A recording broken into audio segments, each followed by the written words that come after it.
So, okay, hello, good morning everybody. With a so-called extended academic delay, we will start. There will be no more extensions. If you look at my hair, you know I'm serious. There's no way to connect. Thank you all for being here, for joining us, despite the fact that we have like some parallel coffee events in this world going on. This will be a very interesting session, and I'm really looking forward to just let this event start. And we will speak about the responsibility and the sustainability of coffee products right now. And I would just like to ask the speakers, if you haven't done so, to always contact Michel Mauger and the technical team, so to bring all of your presentations over there. So please don't come here with your laptops or anything, just give everything to the technicians. There's 3 extremely skilled people there. They solve everything for you, so you need to do nothing, but please connect with these guys, and then they solve any of your technical issues. And you can just stand here, they solve everything for you. That's the good news, as long as it's a technical thing with regards and connected to your presentation. Okay, so I would just like to really start with this session number 1 with Professor Dr. Adriana Farrar. Very happy, very glad you're here, coming over from Vietnam. So it was basically a stopover, going back home from Vietnam to Brazil. And I don't want to delay this anymore, but just leave the stage to you. Please, Adriana.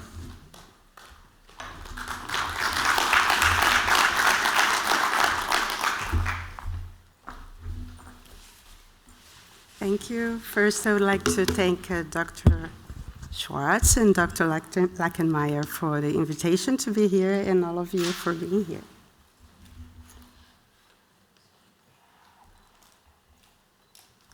So, the Sustainable Development Agenda for 2030 was adopted by all the UN member states in 2015 and revised in 2021.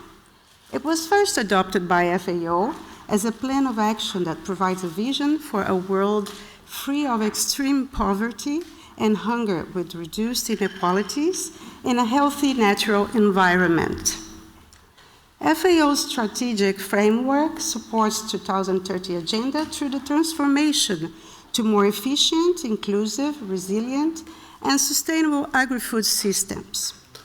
This approach has been synthesized as better production, better nutrition, better environment, and better life, leaving no one behind. Currently, the agricultural sector faces challenges having to reduce carbon emissions through sustainable practices and produce more food due to the continuous world population growth, estimated at 9 billion in 2050. At the same time, the incidence of obesity and degenerative diseases continuously increases, demanding changes in the quality of dietary patterns that favor the intake of more plant foods with antioxidant and anti-inflammatory activities. New foods are being presented as alternatives to ensure food security and nutrition, but controlling waste is a priority. Food waste can be a relevant source of nutrients and bioactive compounds, delivering several benefits to health and aggregating value to the production chain. Coffee is a major crop, as you know. The annual production of about 10 million tons generates a large amount of waste that can affect soil microbiota and pollute the fresh waters, especially because of the caffeine and the polyphenols content in it. On the other hand, this waste has excellent quality for conversion into healthy edible and secondarily non-edible bioproducts, adding value to them. Several possibilities are being studied for their utilization, and throughout the conference you will hear about many of them, and I will present just a few here. So just to make a long story short, these are the main coffee wastes, or called byproducts after we use them. The fruit skin and pulp and mucilage, also called cáscara, which is the major byproduct after post-harvest. And just to make sure that we're all on the same page. So we talk about the red part of the fruit with the skin and inner pulp and outer pulp. And the parchment, leaves, flowers, and silver skin, and spent grounds. It's well known that coffee consumption is associated with reduction in the incidence of several degenerative diseases, and this is mostly because of the antioxidant and anti-inflammatory activities of the beverage, together with wound healing, stimulant, antimicrobial, prebiotic, and other effects. And these effects are caused mainly by the presence of chlorogenic acids, caffeine, and secondarily by an ensemble of compounds like trigonelline, polysaccharides, melanoidins, diterpenes, and minor compounds. Well, coffee production wastes contain most bioactive compounds present in the seeds and beverage in lower concentrations, but in addition to new other compounds. So about coffee cascara, once it's dry, you can ground and use it in bakery products and make many other uses that Dr. Iriondo de Hondo will talk about to us. And you can also make tea, and tea is a $51 billion market expected to grow about 5.7% annually, especially herbal and exotic teas, to reach $68 billion in 2008. Although women commonly consume more tea than men, men's consumption is also increasing because of the higher availability of gourmet products. So cascara tea was traditionally consumed in different cultures as a medicinal infusion, but in the West it's being neglected. So we analyzed a few cascaras available in Latin America countries. We had 4 fermented and 3 unfermented after post-harvest. And one of the fermented samples had Escherichia coli and Salmonella. It was loaded of them. So we excluded this sample, even though no viable microorganisms were found in the infusions after boiling, after being in contact with near boiling water. So we compare the volatile profiles of them, and we had double of volatiles in the fermented samples compared to the unfermented, and we performed a rate all that applied test, a sensory test with Brazilian consumers, and we observed that they found the fermented samples to be more stronger, and the attributes for both of them were very pleasant. Also, they found the attributes that they were more related to the non-volatile compounds, more intense in the fermented samples. And interesting is that they found that they prefer the non-fermented when the beverage was hot and the fermented when the beverage was cold. So probably because of the habit of Brazilians. They usually don't drink very perfumed and flowery teas, hot teas. So a major challenge is the microbiological contamination, and we need to identify critical points in production and train workers and try to find ways to get rid of these microorganisms. We also have to watch for potential pesticide residues. We fermented these teas, and we decided to make kombuchas. And the global market of kombuchas was evaluated at $2.6 billion in 2021, and it was expected to expand 15.6% annually from 22 to 30, 2 times faster growth compared to regular tea.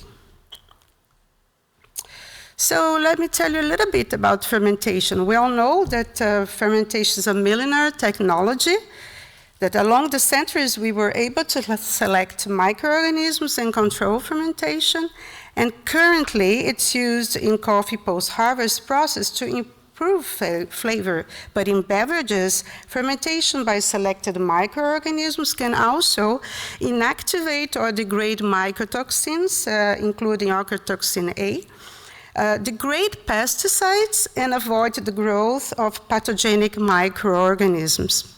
We can also introduce probiotic cultures in these scobies, in these cultures. So kombucha is a beverage produced originally by the fermentation of Camellia sinensis leaves by a symbiotic culture of bacteria and yeasts called SCOBY. And SCOBY is considered to exert similar benefits to probiotics. The SCOBY composition changes around the world, and often these microorganisms do not grow well alone. Kombucha tends to be a good alternative to traditional soft drinks and light alcohol drinks, and because of the high amount of bioactive compounds and potential against chronic diseases. So we performed analysis of volatile compounds of a few kombucha samples, black tea, unfermented cascara tea, and fermented cascara tea. And our SCOBY contained as a major bacteria Comagataebacter, and major is Pichia and Brettanomyces. So we observed after 9 days of fermentation that the number and amount of volatile compounds doubled, and the number of aldehydes decreased, and acids, alcohols, and esters increased, and the profiles of both fermented and unfermented in the end were very similar. And we identified the very important impact compounds in this beverage, and we performed a rate all data applied test again, and we had 13 attributes in infusion. So from 13 we had now 18 attributes, and new attributes were alcoholic, apple, berries, fermented, herbal, medicinal, ripe fruit, wholesale wine, sparkling wine, vinegar, and brewer's yeast. So it was a rich beverage and very tasty.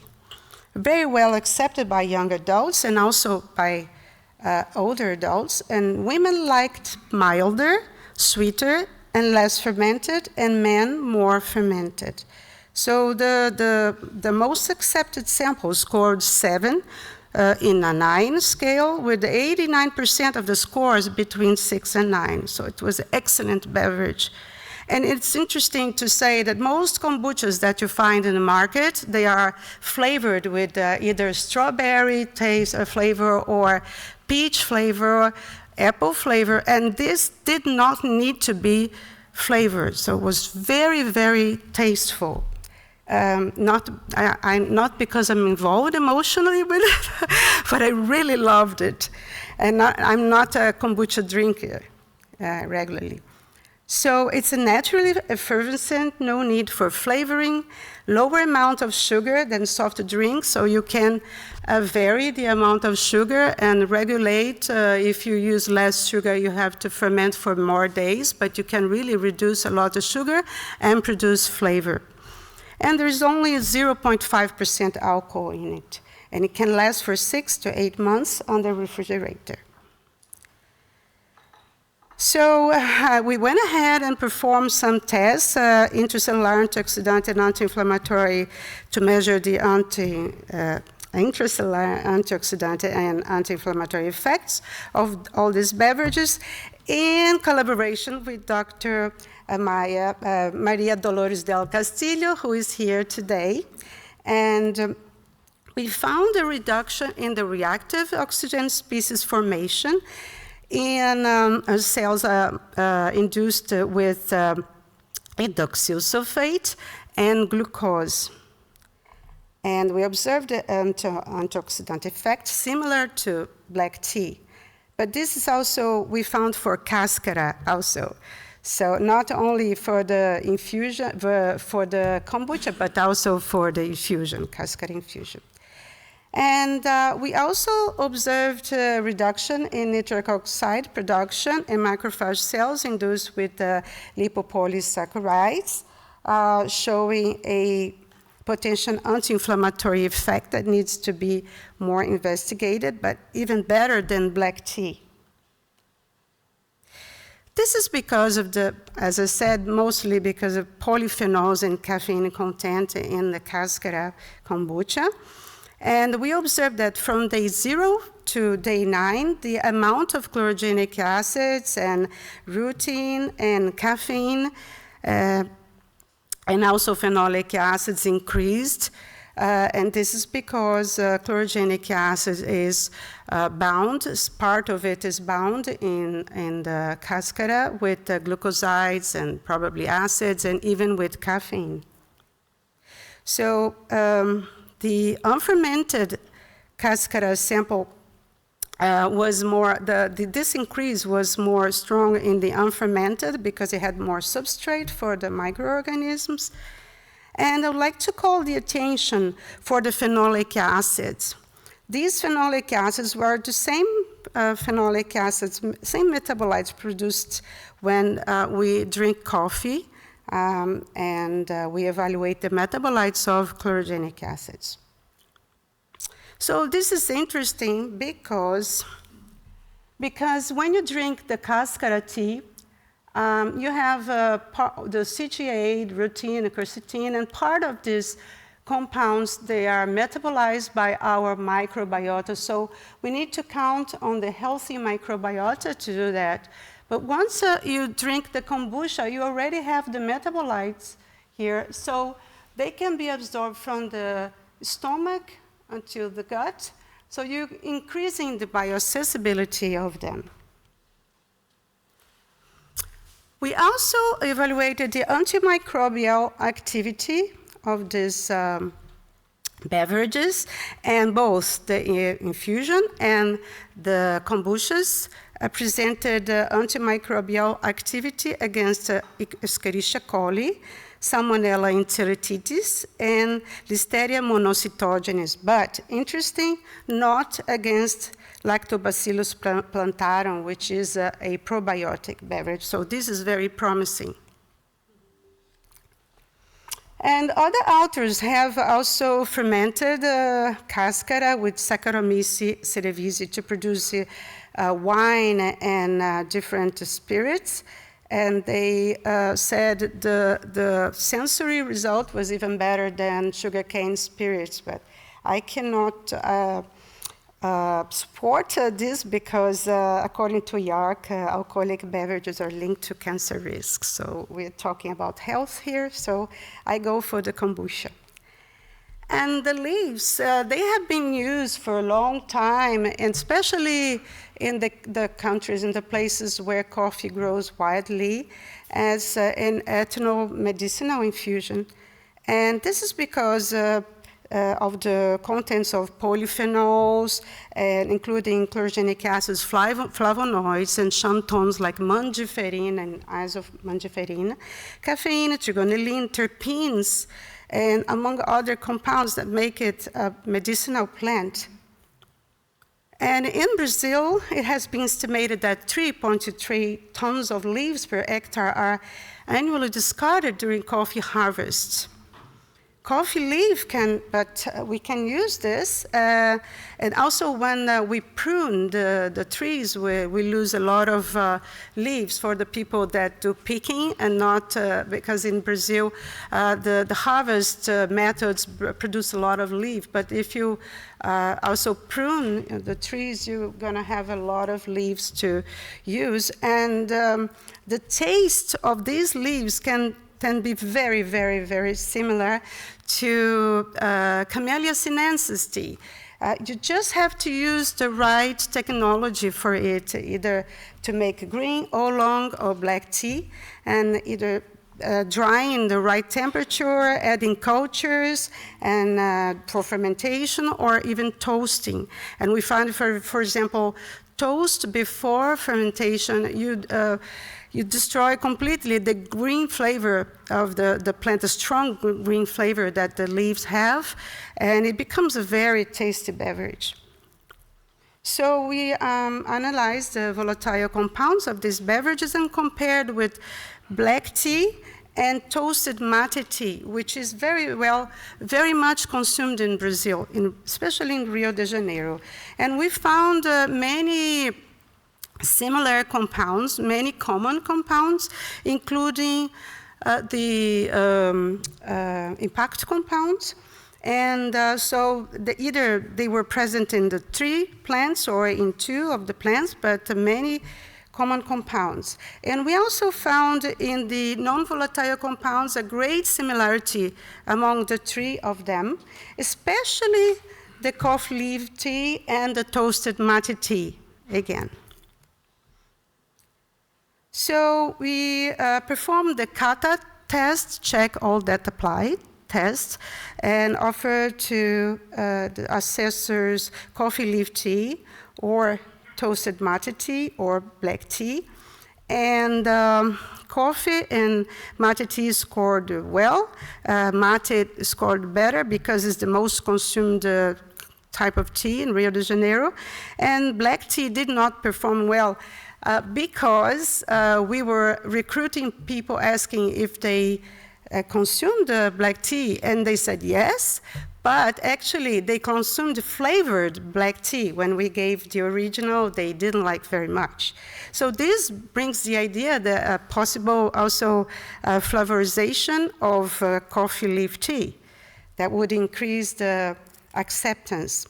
So we blended with toasted mate tea, and this increased the acceptance to higher than 70%, which is adequate for consumer acceptance. And so the black tea didn't score well with coffee leaves, so it didn't go well. And this could be because Brazilians don't consume black tea, but perhaps in England or United States or Europe, this would work very well, because they all have many points in common. So when we performed the internal projecting mapping test with assessors, they found that the taste of coffee leaf tea was more similar to toasted mate tea, and they separate from the black. So again, it is really more similar to mate. And so we made kombucha out of it, and we found very strong and very clearly defined pleasant attributes compared to infusions. So the infusions were good, but when we made the kombucha, these great attributes came out, and so it tastes like popular beverages in Brazil, like Guaraná beverages. And so it was much better accepted. So we had 31 volatile compounds in the infusions, and of course there were more, but we just identified this. And then we identified 62, double again, after fermentation. We defined, because before fermentation they said, okay, fruity, flowery, but it was not specific. But then when you ferment, you create specific attributes. Then you have peach, prune, rosé wine, sparkling wine, toasted leaf, and vinegar, which is very typical of kombucha, and yeast. And adding mate to the coffee leaf tea only slightly increased acceptance, because it was already good, so only slightly increased. And for all these, I'm just showing you the average results, but they're always like 20% to 30% of the people who really love it. So it's the gourmet niche of people that are well educated. Usually they have a greater purchasing power, and they used to consume exotic products. So they always like more this kind of beverage. And in the leaf, we found the same increase that we found in the cascara tea during fermentation, but not as intense as with cascara, showing that there is less chlorogenic bound in the leaves compared to the cascara. So about coffee flowers, coffee flowers has also the same type of compounds that, especially the bioactive compounds, I'm saying, but in smaller quantities. So we can collect them. Some people say, sometimes they say, well, you're taking the flower out of the tree, so we won't have a fruit, but there is, the pollination occurs up to 6 hours after the blooming, and then so you have from 24 to 48 hours to collect them, and then you can dry them and use, make it flour or make tea or use in bakery. And if you don't kill your bees with the pesticides, then you can have honey and propolis, which is very much appreciated internationally. So the flowers can be flowers from Coffea arabica or Coffea canephora. We've been working with Coffea canephora because we have partners, and now working also with the Coffea arabica. But the interesting thing is with the Coffea canephora is that it seems like the production is higher, so commercially it's interesting. And it's very intense. The flavor is very good. So we found easily 87 compounds, volatile compounds, very rich. Many of them were impact compounds, and this is the attributes of penile for fragrance, aroma, and flavor. And jasmine was always there very strongly, orange blossom, and for the flavor, some of green coffee touch was very interesting and gave personality to this tea. And so when, this is just to show the non-volatile compounds, and when we made kombucha, we found that the beverage which was good became great, with pineapple taste, citric, prune, raisin, yellow fruits, and more brightness. It brought more brightness, so it matched very, very well the flower tea. So the challenges are the same as for cascara, and we need to train people to pick the flowers and carefully and neatly. And about the silver skin, silver skin is rich in soluble and insoluble dietary fiber and antioxidants, and has some antioxidants too. And the fibers may lower blood cholesterol and blood sugar and support beneficial microbiota growth, and also increases stool bulk. And we can use to fortify foods like bakery products or even coffee for special purposes after Dr. Lackermeyer get permission to use them in the industry. I guess you have problems in Europe, but maybe while you don't have approval in Europe, you can export to the rest of the world.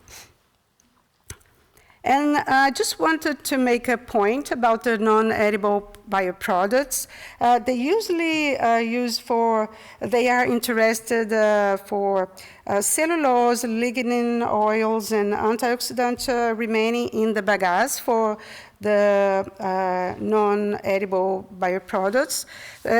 So I would like to make a point that cascara and silver skin should not be used for these ends. If they can be used for edible products, why using them for non-edible products?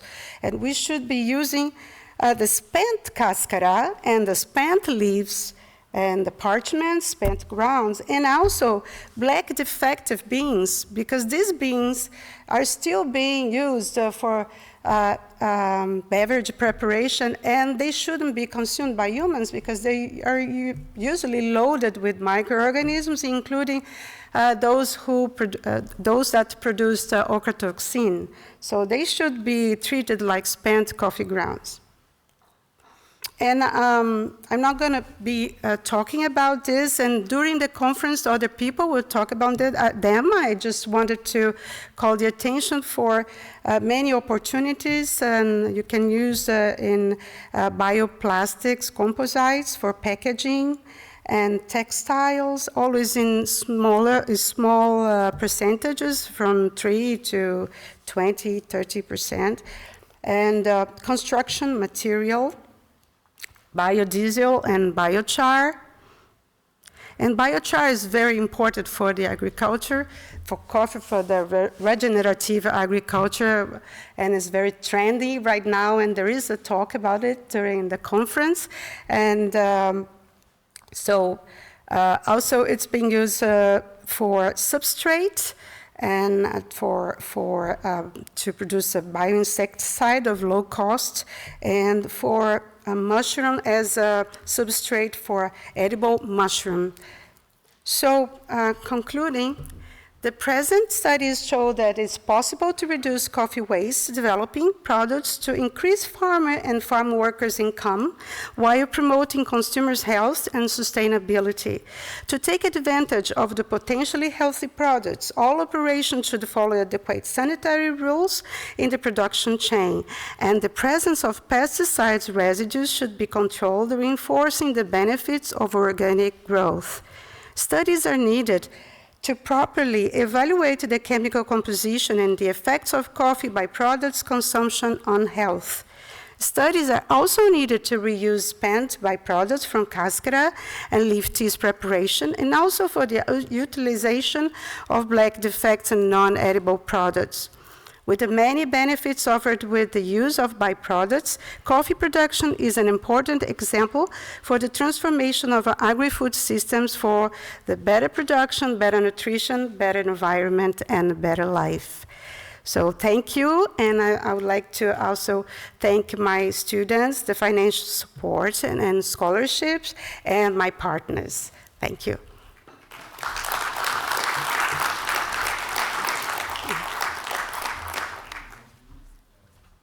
Thank you, Adriana. Oh, I'm loud again. Sorry for that.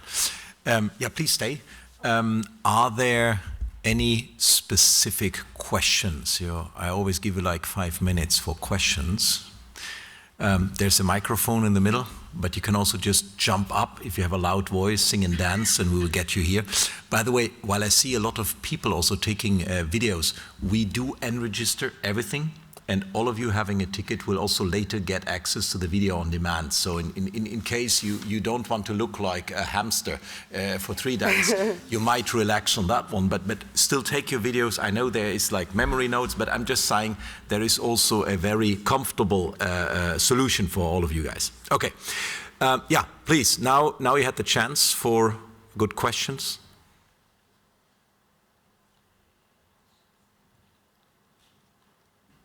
Dolores? Well, thank you very much for the presentation. Very nice presentation as usual.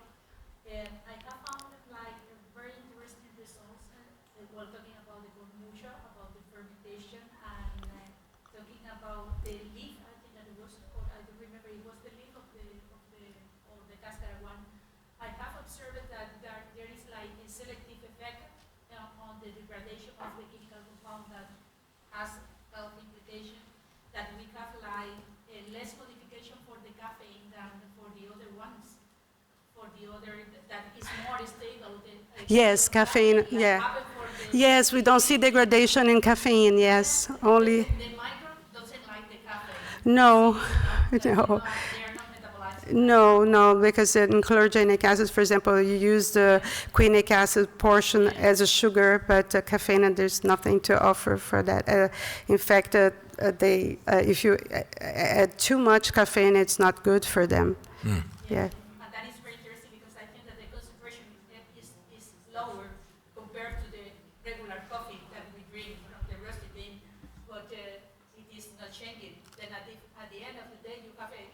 energy product. Yes, you do, yeah. Interesting from Yes, nutrition yes, point of view. yes, But with a tiny concentration of caffeine compared yes, to the other ones that we have. yes. For those who cannot drink a lot of caffeine, it's a good alternative, yes. Yes, that's right. Thank you. But the level was around the caffeinated coffee. I don't remember. It was, no, it was it's like a tea, black tea level, yeah. That's right. Thank you. Any more questions? Yeah, Dr. Lachman. There's also a microphone. I don't know if some of our team can get someone with legs that can move this microphone for us from time to time. Yeah, perhaps I use, can you hear me? I have a question about the ethanol content of the kombuchas. Is there a risk that it exceeds the 0.5%? This would be the level tolerated in alcohol-free beers, for example, here? Ours did not exceed, it was lower than 0.5%, yes. It depends on how much you ferment it also. And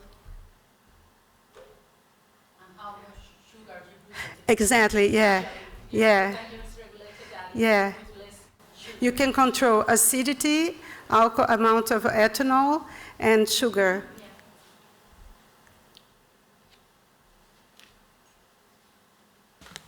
Okay. Any more question? Otherwise, she'll stay with us all the days, so it's a good reason for you also to do the same. Then I say thank you very much. Adriana, I have a little present for you. Something we prepared. It's one is a cold brew, and the other one is a coffee leaf tea from India.